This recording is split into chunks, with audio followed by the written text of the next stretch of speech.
like to ask you a personal question. Have you ever been so excited so that you couldn't put your feelings into words?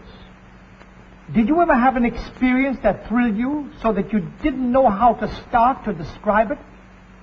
Well, that's just the way I feel about my first trip to Israel.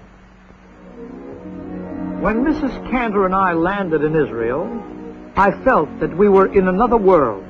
The ground we stood on, the air we breathed, everything made us feel young and old at the same time. I couldn't help feeling that I was walking where our ancestors walked 5,000 years ago. And at the same time, I found myself being swept up by the spirit of a completely new country, as if I was standing at the show window of the world of tomorrow. I had waited a long time to visit Israel. I wanted to be part of the miracle and the dream that took more than 2,000 years to come true. When I met President Weizmann, I knew I was in the presence of an immortal. In every word that he speaks, you see the wonderful beauty of Israel. There was one thing I wanted to know. How is Israel going to meet the tremendous problems of a struggling new democracy? As I talked to Prime Minister Ben-Gurion, I realized that his shoulders were big enough to carry any burden. He is wise, like one of the ancient prophets. Israel is lucky. Mr. Ben-Gurion and Finance Minister Kaplan convinced me that the United Jewish Appeal is more than a campaign. In Israel, the United Jewish Appeal is life, hope, bread, food, and home. It is new strength and faith which you and I are building every day. Ida and I saw the sights. We went to Jerusalem to watch the Knesset, or Parliament, in action. Thank God, the Israelis are normal. They have heard of politics, too. My Hebrew is not very good, but I stopped to buy a paper from one of the cutest newsboys I ever met. And I must confess it was a new experience to hand out autographs on the streets of Jerusalem. Jerusalem is a breathtaking city, a stirring mixture of the old and the new. Tel Aviv reminded me a lot of New York. It had all the earmarks of normal city life. But there are some things that are not normal. Israel must still be on guard. It must still build up its defense against any possible attack.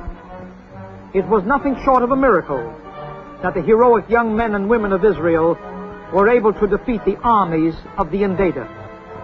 But even in Israel, you can't always depend on miracles.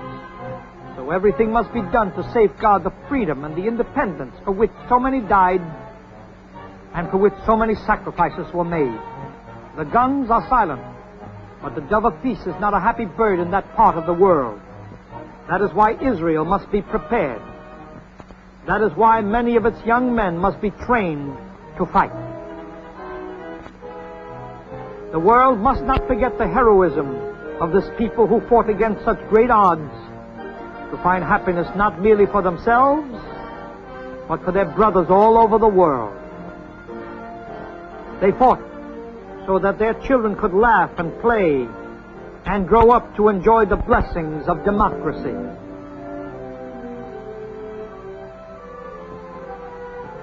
When the laughter and song of little children can be heard in the land, you know that everything will be all right with the world. And the children are the greatest foundation for Israel's future. I dance with the orphans in the immigrant camps, the children who are all alone in the world. They need love so much. Ida and I cried a little as these youngsters clung to us. They just would not let us go. Now Israel is their mother and father. Now we are their parents. Now we must help them learn to laugh and sing. And that is what Israel is trying to accomplish for the many thousands of immigrants that come to its shores. They come because they do not want to live in hiding, because they want to shut out fear from their lives forever, because they want to sink roots and become part of the soil of the land of Israel. They come because persecution and suffering are still driving many of them. Israel has no alternative. No matter what happens, the Jews of Israel are determined to keep the doors wide open. In fact, when they issued their Declaration of Independence, they opened the gates and threw the keys away. Israel is doing more than her share, believe me. About 90,000 immigrants still have to live and wait in reception camps. But it gave me a real lift to learn that we, you and I, helped 350,000 other newcomers to be absorbed in less than 2.5 years. We went into camps and talked to the immigrants, people from Yemen, Morocco, Iraq, and many other faraway places.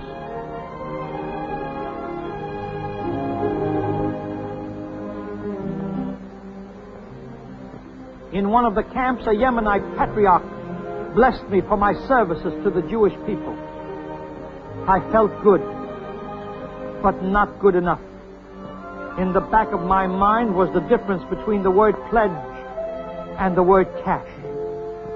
The 1950 campaign has been progressing on a sound basis, but pledges will not convert the tents into temporary housing. Pledges will not put the new immigrants on the land and build new homes and settlements. The newcomers are wonderful human material. They want to work. They want to become farmers. They want to build.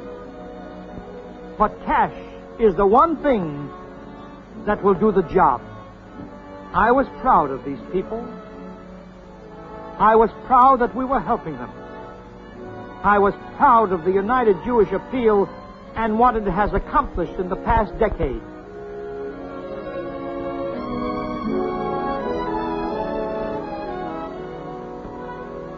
I really didn't understand the meaning of pioneering until I went into one of the older settlements. It was then that I realized that for the people in Israel, nothing is impossible if we do our share.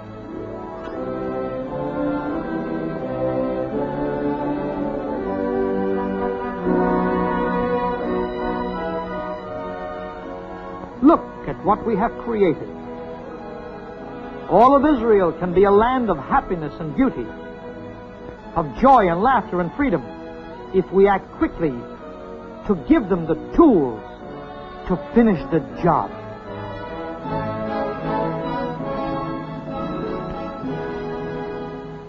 It won't be long now before Israel will be able to stand on her own feet.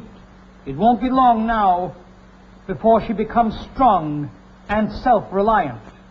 But it's always darkest before the dawn, and there are still dark days ahead for Israel. And we are the ones who must bring the sunrise. That's why it is so urgent that your community get all the cash it can now. That's why it is so important that every contributor pay up now. You felt pretty good when you gave. Take my word for it. You will feel a lot better when you can mark your 1950 pledge paid in full. When you pay in full, you help in full.